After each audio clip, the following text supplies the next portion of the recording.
they need time for themselves. They need time apart from you, okay? They need time apart from you, as if you're the toxic person, as if you're the one that's causing all this goddamn...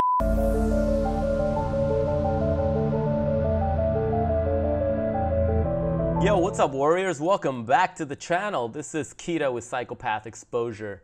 And today I want to talk about something that I'm pretty sure most of you have experienced in your toxic relationship. As a matter of fact, by a show of hands, raise your hand if you've ever been in a relationship with a narcissist, a psychopath, or a toxic person who at some point in that already chaotic, severed relationship asked you for space with the excuse that they needed time for themselves to get healthy for you. I think all of us, right? All of us? Most of us? Okay. The audacity of these toxic, damaged, broken individuals never ceases to amaze me. I mean, think about it this way.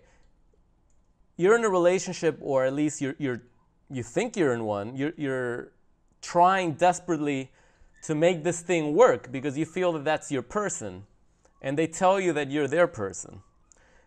But rather than coming together and work things out and try to build some sort of honesty where you guys can meet halfway through honesty, no more lies, no more BS, and they tell you some junk where they need time for themselves. They need time apart from you, okay? They need time apart from you, as if you're the toxic person, as if you're the one that's causing all this goddamn chaos in your own mind, in your own head, in your own torturous state of being. They have the audacity to make it seem like they need to pull away. Because here's what's going on. First of all, as you know, when you're dating a toxic person, a narcissist, there's other people involved. They are grooming someone else. They are in another relationship with someone else, and you're just the side bitch or the side dude, okay? Or they're playing two people at the same time. They're living a double life. It's like some sort of love triangle, and they're in the middle of it. Like if they are the greatest thing next to sliced bread or something. And they're really not that great. The problem is that you've been trauma bonded to this toxic person already. And their flaws, the red flags that are apparent to everybody else in your social circle, are invisible to you. So what happens is you get involved, you get sucked into this false acceptance. Okay, and I say false acceptance because you know that just having another person, just knowing that there's another guy or another woman in the mix, you know that's grounds for termination. There is no room for another man or another woman to come in between that relationship. Your person, that person that you call your loving partner, whether it's your boyfriend, girlfriend, husband, or wife, that person should not have eyes for anybody else. They should not be sleeping with somebody else. They should not be dating somebody else. They should not be talking to anybody else. I mean, this is common sense. What I'm saying, it's common sense, but I have to say it. You know why I have to say it? Because when you're inside this brain fog and this toxic dominion of death caused and brought upon to you by the psychopath, by the damaged person, somehow you tend to accept these things like if it's normal. This shit ain't normal. Right? It should just be a partnership, one-on-one. That's it. There's no other people. Now, if you're just dating other people casually, totally different story. Totally different games, and you set the rules and, hey, I'm just dating casually. I don't want anything serious. This is not going to go anywhere. I'm doing this. I'm traveling. I'm living my life. That's fine. We live in a society where that's becoming more and more the norm. I don't necessarily support it, but it is what's going on in the dating life, especially from the younger generation. But once you meet someone and you guys have developed feelings for each other, maybe you've been in this entanglement for a while already and you want to just come together and just be with that person, that one person, there's no more room for another woman or another man to be coming between us. That person should not be confused I'm so that person should not be confused about who they want to be. And they shouldn't even be talking to you about it, honestly. Because when people are cheating, when people are living a double life, they do their best not to get caught. But the toxic person always leaves a trail. They like, it's like they want to get caught. They like that attention. They like knowing that someone's fighting for them because they're empty vessels on the inside. So they have you losing your mind, trying to like figure things out and get some answers. And on the other hand, they have the other person. That person that you have been suspecting all this time, that person that your intuition and your gut has been screaming at you for months. You know some shit's going on. You know it. And now it's come out into the open, and they've low-key pretty much told you that they've been seeing the other person, and yada, yada, yada. That should be grounds for termination, and yet you stuck around, you forgave them, you took them back, you bought their BS stories, their bullshit lies, their bullshit excuses. You feel crummy about yourself for doing it.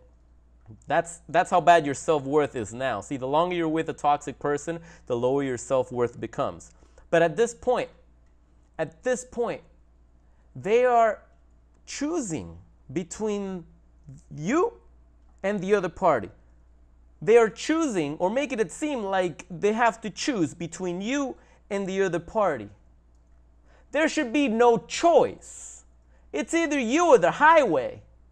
Since when did you agree to compete? Right? You should not be in a competition. This is not a competition. Once you're in love with someone and they claim to be in love with you, and you've been together for a while and you've done great things together, and you have a history together, you know each other really well, they should not be choosing between you or the other person.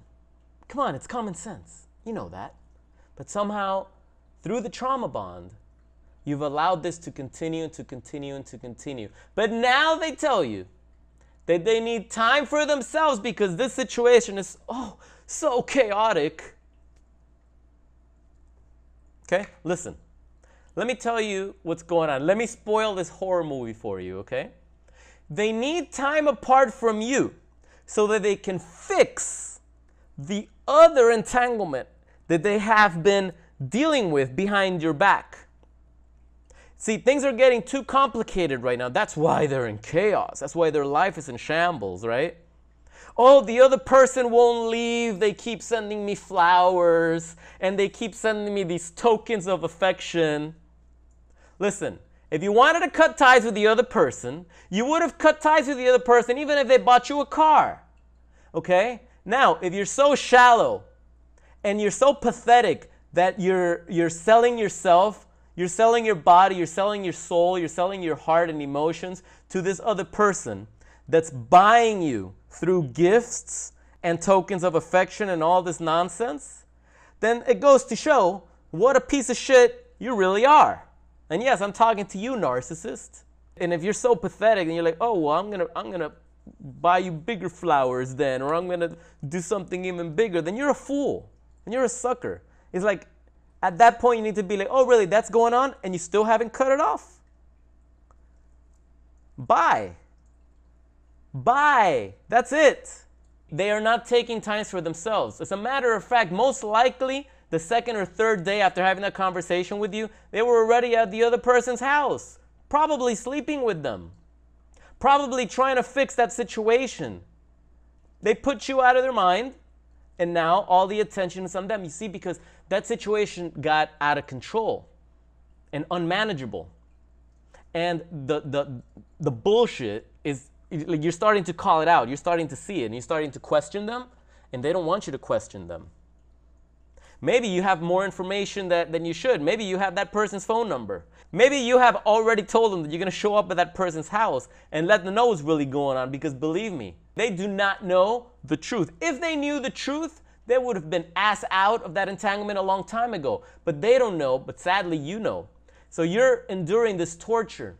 You're watching this person that supposedly loves you and supposedly is in love with you talk to you about another person, talk to you about some other person's drug addiction and how they relapse and they have to be there for them, and it doesn't mean anything, but they just can't cut them off because this person's been so good to them.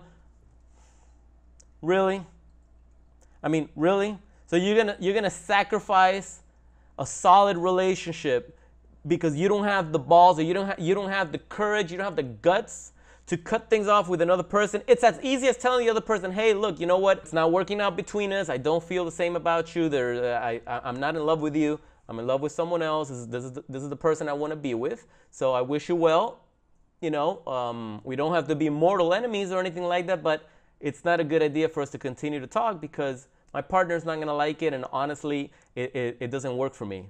You just have to be an adult about it. You have to be an adult. But narcissists, like I've said many times, are like children. They're disordered brats, and they cannot function like adults, no matter how much they tell you how responsible they are. As a matter of fact, the more a narcissist tells you that they're responsible, the more a narcissist tells you how caring and loving they are, the less of those virtues they really possess. Okay? If they were an adult, they would have either cut you out or cut the other person out a long time ago. These are adult decisions, and they don't have to be brutally destructive. It's a simple conversation that you have, but they're afraid to do it. You know why? Because it's all about narcissistic supply. You're a source of their supply. Maybe they feel safe with you. They feel that they know you more. Like maybe they do see you as the long-term supply. But they're not done with the other supply. Maybe the other supply gives them financial support. Maybe the other person gives them unconditional support. Unconditional support. Maybe the other person shows up at their house bearing gifts and does all this nonsense. All this kind of like love bombing nonsense, because that's unsustainable. You know that the minute you get into a solid relationship, all those flowers every day and all that attention starts to dissolve. Especially once you get married, all those things change. For those who have been married, even in a non-toxic relationship, those things change. So this pink cloud that the narcissist is talking to you about, it's just that, it's a pink cloud. And they are devaluing you every time they talk about the other person. Every time they tell you what this person is doing to win them over and how they refuse to leave, that is devaluing you. What are you supposed to do with those feelings? Stuff them and drive yourself insane? No. I'm sure you've tried to stuff them, but what happens? Hamster wheel, right? You got that hamster wheel going, wondering, oh, that motherfucker probably showed up at her job right now. Oh, that son of a bitch probably showed up at his job right now, right? That's the shit that's going through your head. You can't live a peaceful, healthy, functioning life when you're worried about who your partner is talking to or whether the other person is trying to make a move on the person that you're romantically in love with or romantically involved with. That's unhealthy. That is toxic. That is drama. That is chaos. You don't need that in your life. Believe me, they are with the other person trying to fix that entanglement.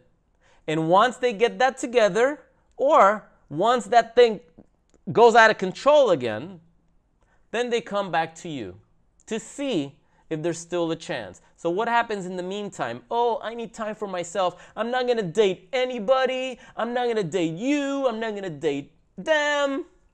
I'm not going to have sex with anybody.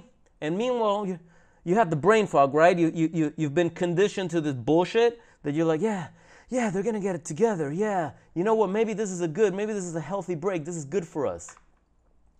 They're sleeping with the other person. They're dating the other person. So sometimes they try to like text you and they try to like keep you within arm's reach. And you've been with this person for years. You already know their patterns. You know their patterns. You know their job schedule. You know everything they do. They're having a conversation with you. And you know conveniently, oh, this is your day off. Conveniently at this time, they just stop. Cold turkey, just stop replying for like 2 days. And then they text you again when their normal life resumes.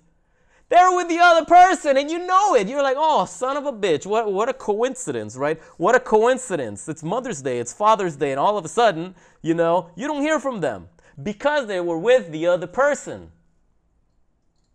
Stop playing these games with yourself. Call them out. It is complete BS. It is complete rubbish. They're with the other person. That's why they need you out of the way. If you're dealing with someone who's married and the narcissist keeps telling you, oh, I'm going to be divorcing, I'm going to be filing for divorce with my wife, I'm going to be doing this, and you see months go by, years go by, and they've never done it, and now all of a sudden they get mad at you, you guys have some sort of quarrel, and they're like, you know what, that's it, I can't handle this, I need 30 days, I need 30 days, don't contact me for 30 days, I'll call you next month. Kind of rubbish is that? I'll call you next, I need 30 days. It's like they have it perfectly calculated. You know why? Because during those 30 days, they're probably taking their wife or husband, they're probably going on a fucking trip to patch things up, to maybe there's nothing wrong with that relationship. They just need you out of the way so they can go take that vacation, that second honeymoon, or whatever the case may be. They can't have you around texting them and giving them chaos and drama because they can't handle that. So they need you out of their way. Once they're done and they've served their purpose with their significant other, then it's like, okay, I need my narcissistic supply from you again. Let me hoover, because that's what they do. They'll hoover, they'll come back around to see how much they can get away with. And they'll come back and they'll tell you all this BS. They'll come with tears in their eyes.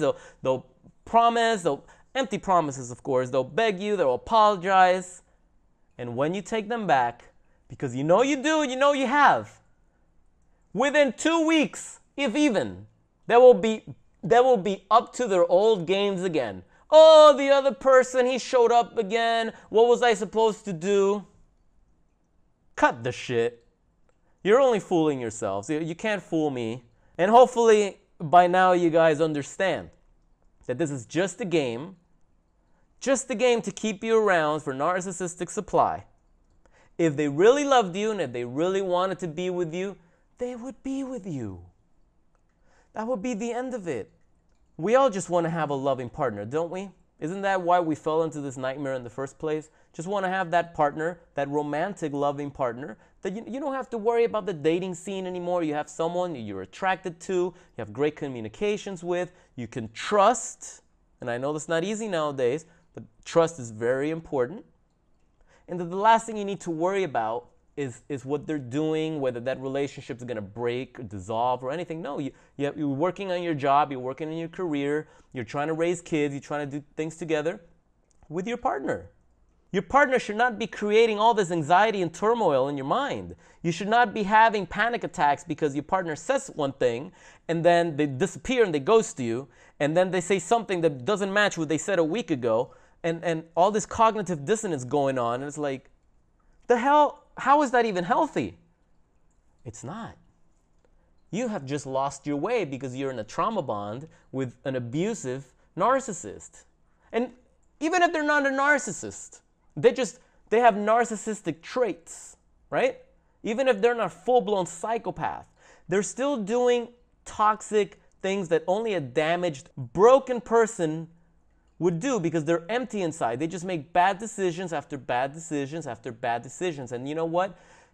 They can never be fulfilled. They're not fulfilled with you no matter what you do, no matter what you give them, no matter how much you're there for them, no matter how much you help them, no matter how much you understand them. They don't find fulfillment in you because they just can't find fulfillment in anything.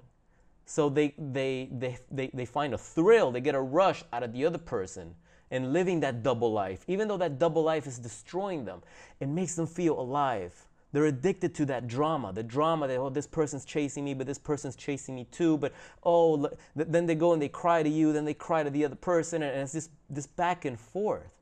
But when you're a solid person and you got good things going on for your life, you don't got room for people like this. So rejoice. Thank you, universe. Thank you, God, whatever you believe in, for this situation happening exactly the way it happened. For you to open your eyes and be like, hey, you know what? You need space. You need time for yourself. You fucking liar. Go do your shit. Okay? Because I know what you're up to. I know what you're up to. I've done this before. How many times has this happened to you guys? Is this the first time? Nay. Probably not. They've probably told you this BS a bunch of times and you've bought into it year after year after year. It's the same pattern. It's the same pattern, and you know what? It's going to continue happening until you do something to break that pattern for yourself. Now, I can help you achieve that. It's not easy. Breaking from a trauma bond is one of the hardest things I experienced in my life. But there is a way. There is a way. It just takes a lot of diligence and a lot of mental work that you have to do for yourself. I have an ebook that I designed. It's called 5 Steps to Going No Contact with a Psychopath Narcissist. That's the first step to eliminating the brain fog that this toxic person has infused you with, so that once you start eliminating some of that, you can start seeing clearly, or at least a little more clearer than you were when they were in your life. You see, when you're in a trauma bond, sometimes not being around them feels worse. But believe me, being in it with them and this back and forth chaos and this cognitive dissonance is just destroying your self-esteem, your self-worth, your sanity, creating all sorts of anxiety and panics and all this type of disorders that if not treated, if not checked, if you don't get your head together, okay, this could sink you for a very, very long time, for the rest of your life even. So you need to eliminate toxic people from your life. I can show you how. If you want to work directly with me, I can help you find a way out of this perpetual nightmare. It's going to take a lot of work from you, but it's doable. I do offer a private one-on-one online coaching program, and we can put together a plan of action that's going to get you not only out of this situation, but refocused back in your mission, right? With your head clear so you can move forward. Because you have to move forward. Otherwise, you're just moving backwards, and then you know how they say you're stuck in the past? You're stuck in the past if all you do is keep ruminating over these people and the things they said and the BS that they told you. You're never going to be able to break free. You think you're trying to break free because you're thinking about it so much, obsessing over it so much, trying to find answers, but the answer is simple. They're toxic. They're probably a narcissist. It might be a psychopath. And this is what toxic people do. So thanks again for your support.